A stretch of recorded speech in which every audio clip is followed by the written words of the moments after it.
Hey guys, welcome back to my channel. So in this video, I'm going to be giving a brief explanation slash overview of my recent JavaFX weather dashboard app I uploaded a few days ago. So I'm just going to be going through each class and trying to explain what I did and why I made some certain decisions. So I don't plan to make this a very long tutorial, just a very short overview. So hopefully that answers any questions that anyone has had. So yeah, that's enough yapping. Let's get straight into it. Okay, I'm gonna be talking about the design. Let's just go over the design because the vision I had for this sweater app was to kind of make it special, like something more than the ordinary weather app projects you see out. I searched up some designs and I got inspiration to create a weather app dashboard. Just wanted to make something really special and maybe extra.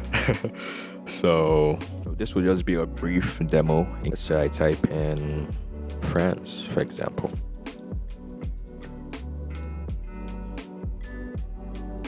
So it displays the weather in France, the air conditions, all of that, alongside, the forecast for. This is actually connected to an API called weatherapi.com. I found it on the website Rapid API, so I'll put the name in the description just in case you're curious. So for the design this using FXML. So if you don't know that, FXML is basically this markup language that the JavaFX devs created to make it easier to, style and design your applications. So it's pretty much the same syntax as HTML, like closing tags, opening tags, closing tags, and all of that. It's very easy to, understand. So there's also this other app called Sim Builder, which I'm currently on, that gives a more graphical approach to FXML design. So if you were wondering, I did not write all this code on my own. I didn't write every single thing. I used Sim Builder right here. So the way Sim Builder works is it has a bunch of controls, like your text, your buttons, and all of that. Let's say I add a button here, for example. And then if I save that, it actually adds the FXML code for this button to my FXML file, right? So I don't really need to, write out the FXML code for everything. I mean, I did write out for some things, but most of it was just me, dragging and dropping, moving things around, adjusting the values here, the padding, the heights. And then when I save that, the code actually gets updated in here. I mean, if you guys want me to, make a tutorial on that, why not just drop a comment and I would work towards that. So yeah. So for the actual design, it's just basically a combination of H boxes, V boxes. So if you don't know what a H box or a V box is, it's basically a div, in HTML. So a H box is a div that's aligned horizontally. So with a H box, the children of the H box are aligned horizontally, and a V box is basically vertically. At the main, section, this is the title section, and this is all in a H box of its own. And then this other section below, all of this is in another H box, and this section is a V box with each is a V box with individual H boxes, and in this H box here is V boxes. So I was just basically nesting and stacking the layout components together. Everything is inside a V box, and within that V box I have two H boxes. This H box right here, I don't know if you can see this outline. This is the title section. So within that I have the weather app text, this search bar, and this button. And then below that H box I have this other V box that encapsulates all the other content here. Within that I also have two more V boxes, right? So this V box for all the content at this side, and then this V box for this other content for this 7-day forecast. And within this H box, I specified like some padding, to create some space. Actually, some spacing, because there's this attribute for spacing. So if I made that 0, you can see there's no longer any more spacing. So yeah, I did that. And then let me talk about this H box here at the left. So yeah, for this H box, same thing. I just created like V boxes for each section. So basically just want to, like, if you have a design, try to break it down into smaller sections. So just break it down into like smaller sections. So you have like a bunch of elements that are stacked horizontally and you're like close together. You could pull up that in a H box, right? If they're stacked vertically and you're like close together, you could pull up that in a V box. So you just look at your design, understand it, and break it down into smaller chunks. I have all of this right here. This is a section on its own in a H box. This right here in a H box. This right here in a H box. And then within this H box, this section here, I have these other V boxes. So this one for the error conditions, this one for the dew point, this one for the events. Another thing I also wanted to mention was, so if you notice right here, this little section, these elements look the same. They're basically the same actually. So each of them has a text for the time, an image, and the temperature. Text, image, temperature. Text, image, temperature. Text, image, temperature. Text, image, temperature. So you can actually think of this as a component on its own.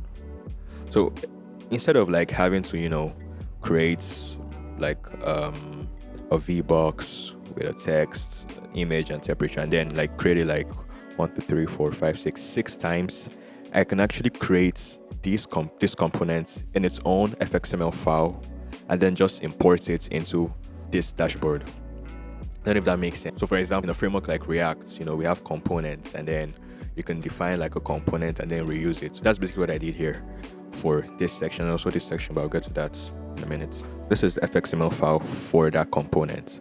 I'm just going to open it up in Sim Builder so you can have like a visual demonstration.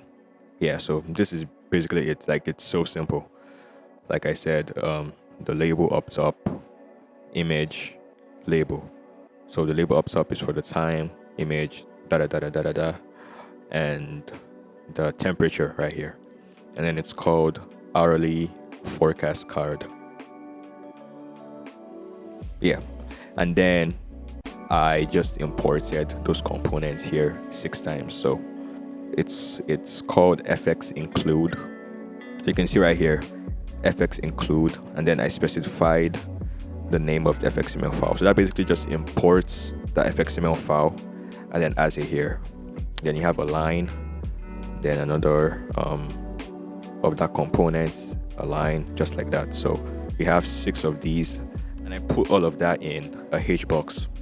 You can see all of it is in this H box. You have all the components in here with like lines between each of them. And that's basically the same thing I did for this 7-day forecast too, So I specified this component in its own FXML file. Just quickly show you guys that. So this is the components on its own, like the FXML file.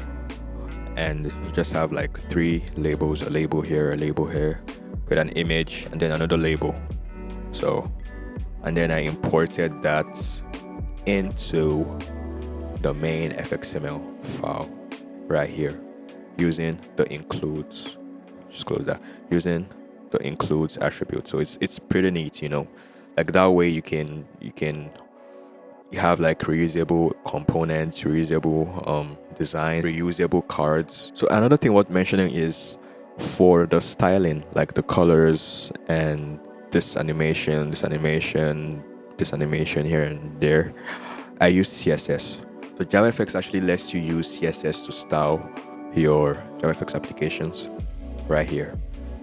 Like if you look at it, the syntax is basically the same as like, web CSS, just that like each attribute has this FX in front, but then it's basically the same: text field, font size, So it's like really similar to how the web is laid out with HTML, CSS, and Java. So to connect your FXML file to your CSS, you do so using this style sheet attribute right here. So make sure the path is correct. Actually, this is really cool because with this, you can actually make changes to your CSS file and then see them in real time in the Scene Builder application right here. Let's say, for example, I change the color of this, right here, to maybe pink. If I go back and then I click on it, see, it changes. So it's like really good. That way I don't have to restart the application all the time to like review the changes I made in my CSS or FXML file. Because actually, if you also make a change in the FXML file when you go back to the Scene Builder, the change you made gets affected here because Scene Builder loads up the FXML file from where it's saved on your computer. So it's pretty nice. So before we dive into the actual code, I'd like us to just go over the flow of the application's logic. Basically, when the user searches the name of a city, we get that name from the application, pass it into the API. So let's say city name right here, and then we feed that name into the API, and then the API gives us a response in form of JSON. So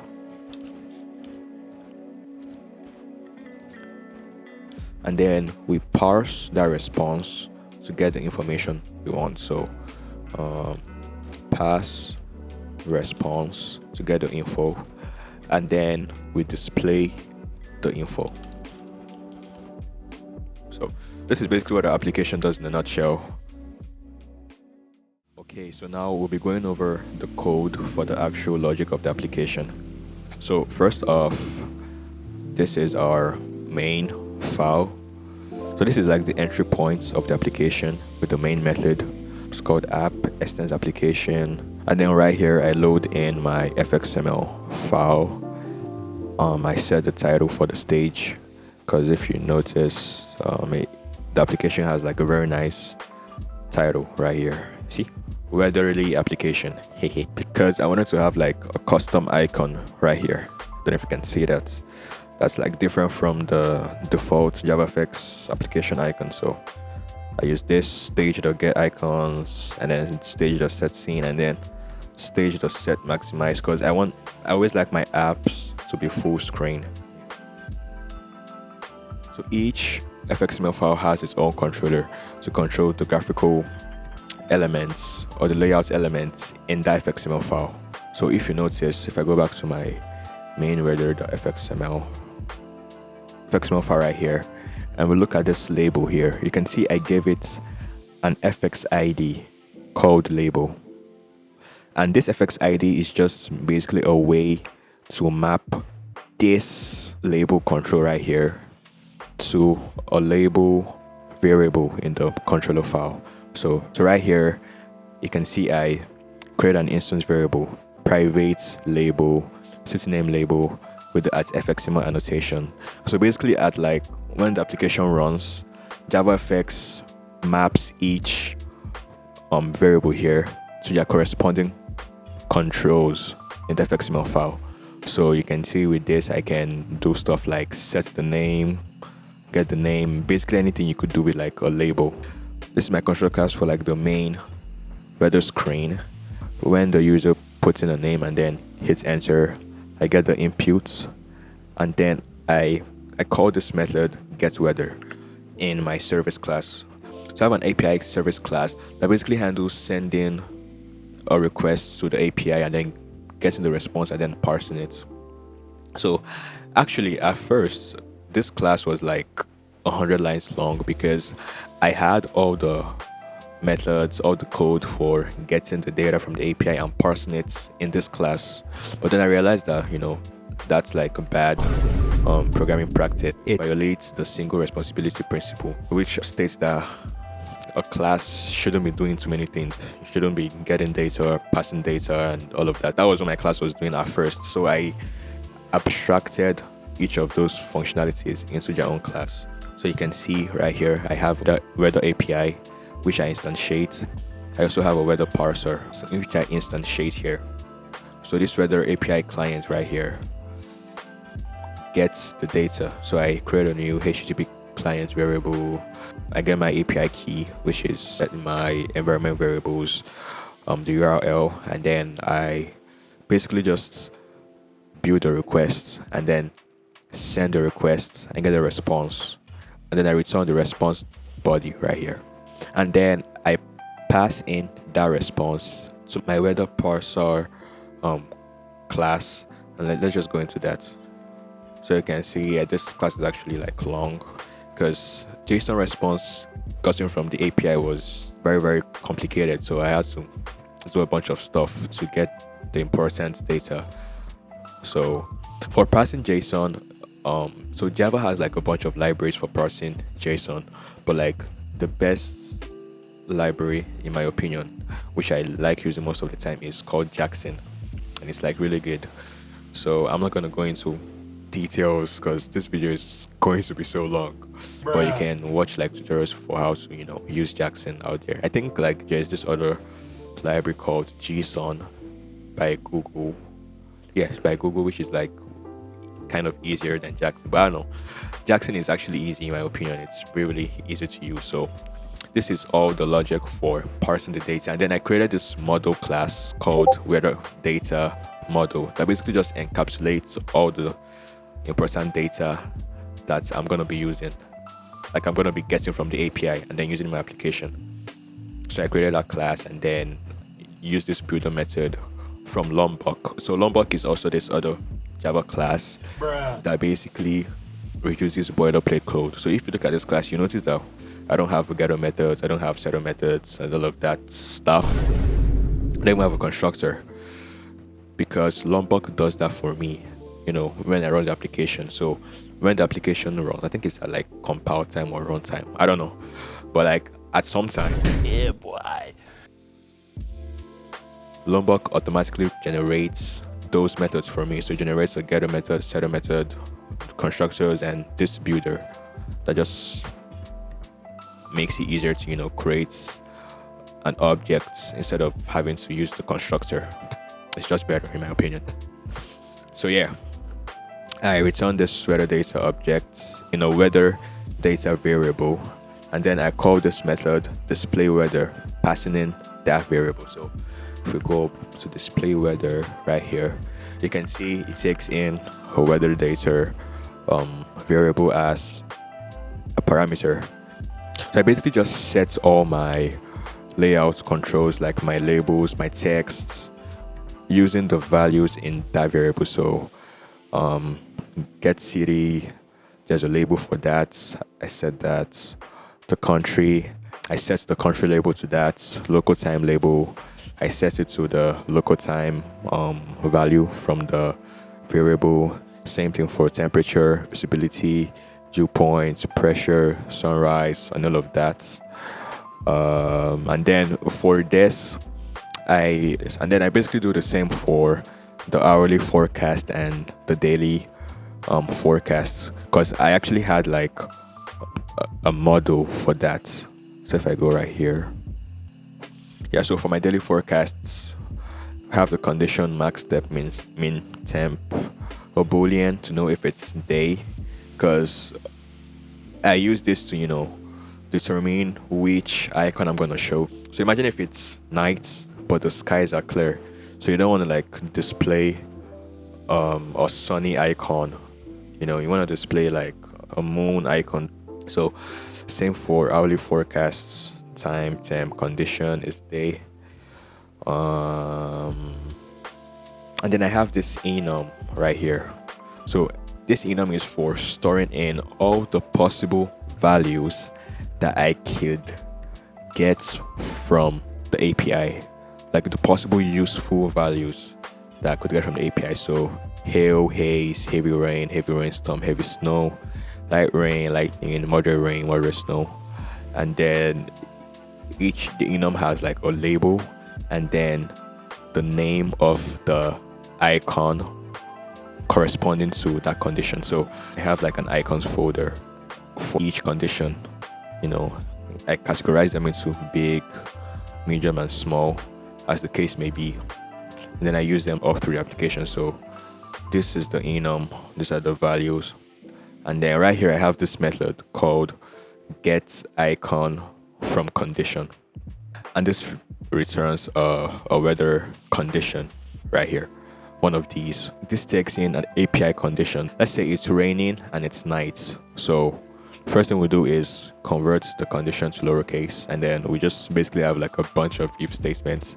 And I feel like I could have written this, I could have implemented this a bit better instead of having like, I don't know, 20 if statements, but it works. So check, okay, does the condition contain thunder? If it does, return the thunderstorm enum. Does it contain hail? Da da da da da. Does it contain fog?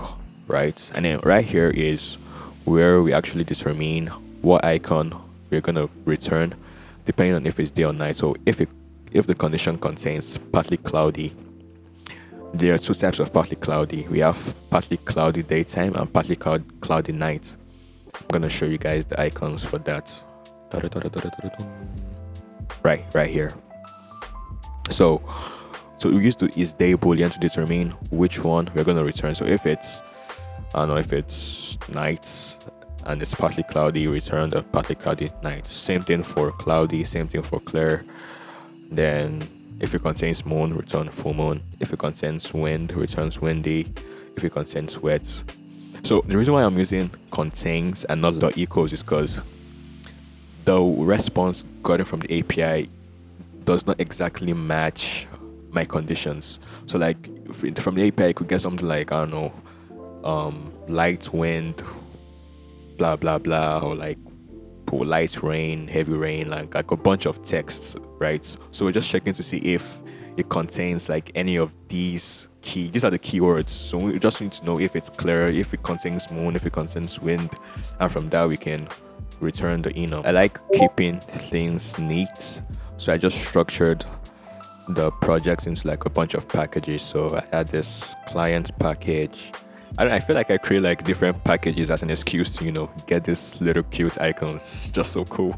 By the way, I'm using the material icons plugin. So I have this package clients, controllers for all my controllers. Like I said, each FXML file has a controller. So daily forecast controller, hourly forecast controller, main web. So I know, okay, you're probably asking so when I get the value for like the daily forecast, because that's a component, right? How do I set those values from the response I get from the API? So that's where this setInfo method comes in. Remember, these instant variables are mapped to layout components in the FXML file. So if you remember, when I showed you earlier, we had a label for the temperature summary. We had like an image, we had another label, and then we had another label right here. These are connected to the FXML file.